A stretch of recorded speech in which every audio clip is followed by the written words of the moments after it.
glad, so glad to see me. In my arms that night she died. We as people are forever living on the outskirts. We're always living on the outskirts of a community, on the outskirts of a town, on the outskirts of society. Just because we want to live the life that we used to, that's part of our heritage. Why shouldn't I live in a caravan? I live in a caravan now and I'm proud of it. I think it's all about, our own personal choice. The problem is other people want to give us what they think we should have as a choice and not our own. We was very, very rich people at the start of the 1900s, and some of us moved back into povertyness and we've never got back out of it. People are frightened of the unknown. They've either got this romanticised idea of the gypsy and traveller wagon, pots swinging, a couple of dogs and horses, or they've got this idea of that we're like a band of outlaws. There's no in between. See, nobody really understands how gypsies and travellers function and why they function. Their idea is that why should you want to live in a 22-foot caravan, where everything happens in that space? Well, how much space do you need to function? It's in your, it's in your blood, and that's it. When you go in a house, to the day you die, you'll always be what you are. You've got your gorgers and your travellers, or gypsies, however you want to put it. They've got to be able to trust one another. And they don't. Yes. They're frightened to get meet in the middle, you see. So the traveller don't trust the gorger, and the gorger doesn't trust the traveller. And that's half the issue. They think that we're the ones that should make the change. They're not willing to make the change either, to learn about us. They're not willing to try and understand, why we want to live as we do. Traditionally we was rural, but there's nothing for us to do in the rural countryside anymore, so we're pushed into the urban areas.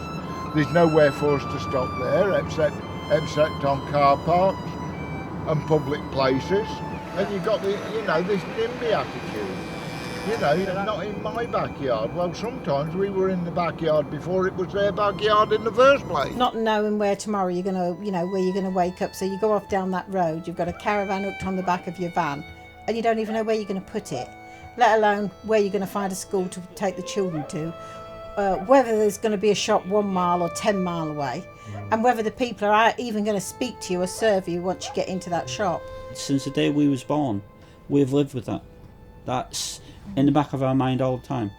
When are we going to be moved next? You just become paranoid with it.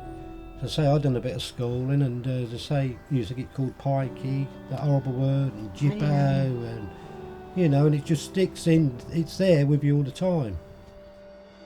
I've lived here all my life since I've been a child. I can't just go and walk up any of these places in this town and walk in there and say, I'm Cliff Godon, a gypsy. Yeah, what do you want? Don't touch nothing, will you? And I'll walk, and they'll still watch me when I'm walking around the place, just in case the gypsy might put something in his pocket. We're the hidden people.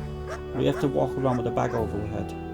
There's nothing we can go and do in society that we can be out front about. Imagine 100 men like that. We're human beings, same as what you are. And the fear factor that people on the outside have got of us is ridiculous.